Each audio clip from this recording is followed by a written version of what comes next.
लगभग हर व्यक्ति अपनी जिंदगी में कभी ना कभी कब्रिस्तान या शमशान देखता ही है। मुमकिन है आपने भी देखा हो। अमूमन ये क्षेत्रफल के लिहाज से बहुत ज्यादा बड़े नहीं होते हैं, ठीक ठाक एरिया उसमें होता है, लेकिन बहुत बड़े कब्रिस्तान भी नहीं होते हैं। इलाका होता है एक जहाँ पे ठीक ठाक आपकी व्यवस्था हो, कुछ लोगों के या तो कफन दफन की व्यवस्था हो, या तो फिर अगर श्मशान है जहाँ पे लोगों को जलाया जाना है तो वहाँ पे उसके लिए एक चबूतरा हो, लेकिन बहुत बड़े नहीं होते हैं। लेकिन क्या अगर हम आपको बताएं कि कोई 18 एकड़ में फैला शमशान भी है? आपने सुना है उसके बारे में, या कभी आपने उसकी कल्पना भी की कि कब्रिस्तान इतना बड़ा हो सकता है? इटली में ऐसा है, एक पूरा टापू है जो सिर्फ लाशों और लाशों की खाक का ढेर है। नमस्ते, मैं हूं निखिल और आप देख रहे हैं तारीख, जिसमें आज हम आपको सुनाएंगे एक ऐसे आइलैंड की कहानी जो न केवल उजड़ा हुआ है बल्कि उसका पूरा वजूद ही कोहराम, दर्द और तकलीफ से लबरेज है।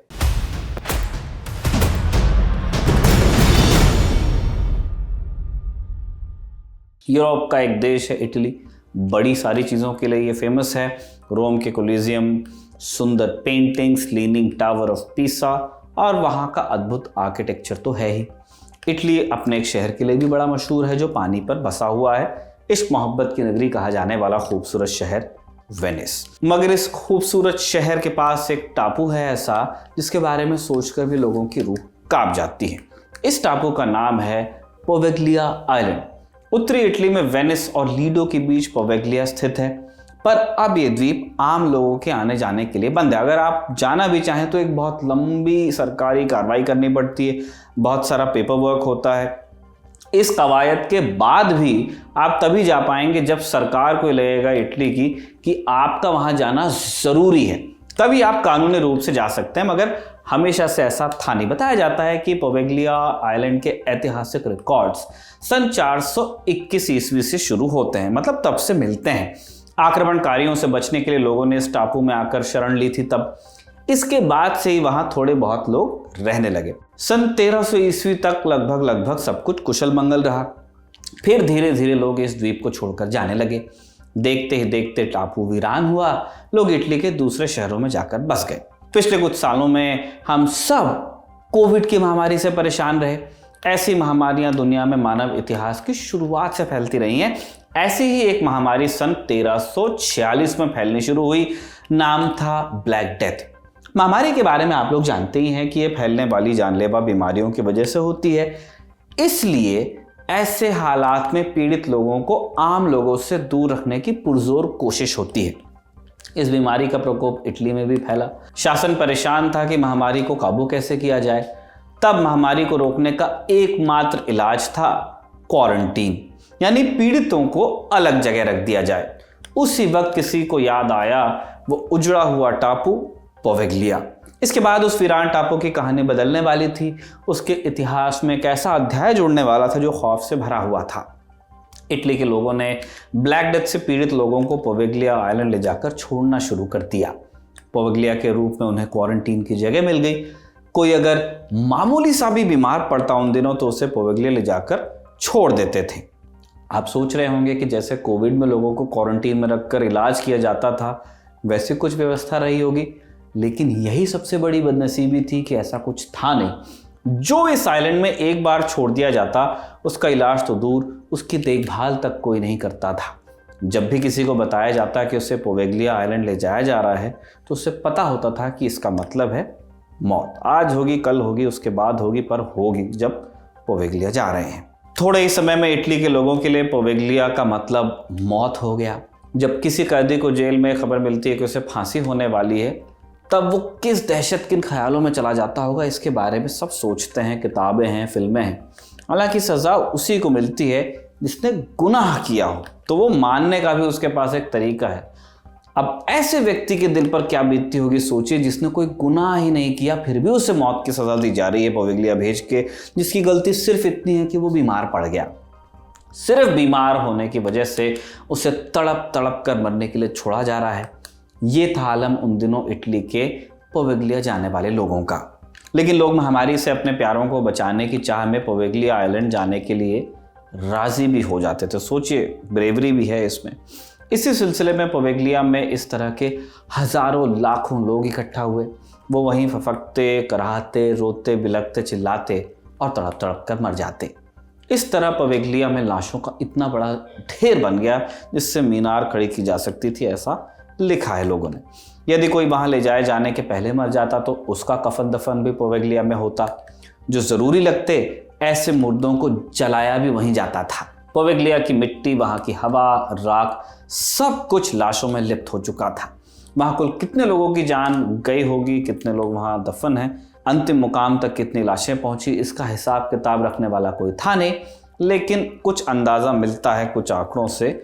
आप भी अपना अनुमान लगा सकते हैं कि कितनी बड़ी संख्या रही होगी। इंग्लैंड के कैसल्टन कॉलेज में हिस्ट्री के प्रोफेसर जॉन एबर्ट ने ब्लैक डेथ पर एक किताब लिखी है। इस किताब का नाम है from the brink of the apocalypse, confronting famine, war, plague and death in later middle ages. इस किताब के दूसरे एडिशन में प्रोफेसर एबर्ट लिख रहे हैं, ब्लैक डेथ ने यूरोप की लगभग 30 से 60% आबादी को खत्म कर दिया था।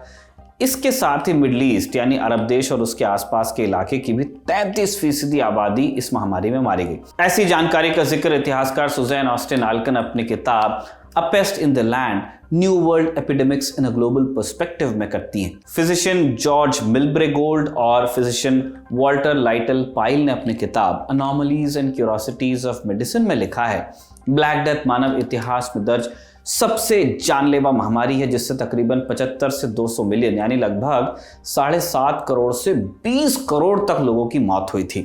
इन आंकड़ों से आप अंदाजा लगा सकते हैं कि पोवेगलिया आइलैंड में इस महामारी के दौरान कितने लोगों की मौत हुई होगी। बाकी स्थानीय मान्यताओं की माने तो तकरीबन 1,60,000 लोगों का इस 18 एकड़ की जमीन में जलाया या दफनाया गया उन्हें। वैसे तो यही एक किस्सा हमें स्तब्ध कर देने के लिए बहुत है, लेकिन पोवेगलिया की ज़मीन शायद इससे भी बदतर चीज़ का नसीब अपने कंकरों में सजोई हुई थी, क्योंकि इसके बाद एक और जालिम वारदात इस ज़मीन ने अपने ऊपर होते हुए देखी।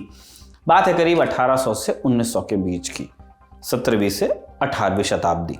इटली के सारे मानसिक रोगियों को पोवेगलिया में लाकर छोड़ना शुरू हुआ। इनकी देखरेख के लिए नियुक्त किया गया एक डॉक्टर, मगर वो डॉक्टर भी सनकी था। वो रोगियों पर अजीबोगरीब प्रयोग करता। उसके प्रयोग इतने वैश्य होते कि या तो उनसे मरीजों की तुरंत मौत हो जाती या फिर उन्हें ऐसा नुकसान पहुंचता जो कभी ठीक नहीं हो पाता था।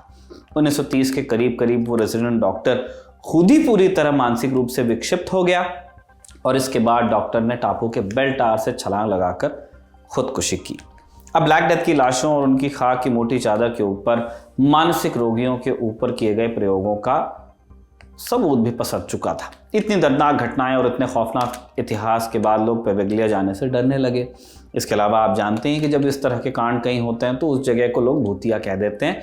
फिर पोवेगलिया आइलैंड तो हॉन्टेड लिस्ट में भी ऊपर के पायदान में खड़ा होने लायक लगता है जिस तरह की हिस्ट्री है। जब भी लोग वहां जाते और उनके साथ कुछ बुरा हो जाता, सारा इल्ज़ाम लोग लगा देते पोवेगलिया आइलैंड के कथित भूतिया इतिहास पर। इस सब को हवा न देने के लिए और अफवाहों पर रोक लगाने के लिए इटली सरकार ने पोवेगलिया में लोगों का आना जाना बंद किया। अब दिक्कत यह है कि रूढ़िवादी सोच ऐसे कदम उठाने से और जम जाती है कि अगर मना कर रहे हैं इसका मतलब पक्का कोई दिक्कत है। लोगों ने दावा और पुख्ता कर दिया कि टापू में सच में भूत है और इसी से डर के सरकार ने टापू पे जाने से रोका है। हालांकि ये भी पूरा सच नहीं है, क्योंकि पोवेगलिया जाने के अब भी 2 तरीके हैं। पहला हम आपको शुरुआत में बता चुके हैं, पेपर वर्क करवाइए। दूसरा तरीका है कि आप किसी नाव वाले को कुछ पैसा पकड़ा दें और वो आपको चुपके से पोवेगलिया ले जाए, मगर ये तरीका गैर कानूनी है। 2 ब्रिटिश खोजकर्ता मैट नादिन और एंडी थॉमसन पोवेगलिया पहुंचे थे।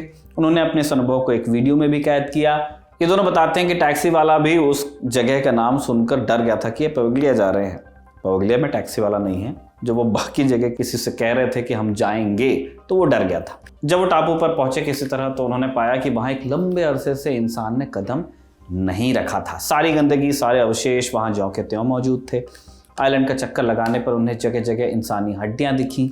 वहां का माहौल इतना वीरान था कि मैट और एंडी को भी डर का एहसास हुआ और उनके मुताबिक टापू का 50% हिस्सा आज भी वहां जली लाशों की राख से ही ढका हुआ है। ये दोनों कहते हैं कि पोवेगलिया में अपने अनुभव को कभी भूल नहीं पाएंगे। इसमें दिलचस्प बात यह है कि इटली की टूरिस्ट प्लेस की लिस्ट में आपको इस आइलैंड का नाम अब भी मिलता है, लेकिन यहाँ स्वयं इटली वाले भी किसी को जाने नहीं देना चाहते। बहरहाल आज के लिए इतना ही। तारीख इस एपिसोड को लिखा नावेद ने और जतिन ने इसे कैमरे पर रिकॉर्ड किया। आप देखते रहिए दी ललन टॉप। चलने से पहले लेकिन आपको एक सूचना देनी है। सफाई के लिए मशहूर शहर इंदौर में फिर से आप हिस्सा बन सकते हैं लिट चौक का। ललन टॉप है लिट चौक का ऑफिशियल मीडिया पार्टनर। हिस्सा लेने के लिए पहुंचिए 15, 16 और 17 दिसंबर 2023 को इंदौर के गांधी हॉल। यहां आपको मिलेंगी एक से बढ़कर एक हस्तियां, जाने माने नाम जिन्हें आप देखेंगे, सुनेंगे और उनसे बहुत कुछ सीखेंगे। तो इंदौर कर रहा है इंतजार, हिस्सा बनिए लिट चौक का।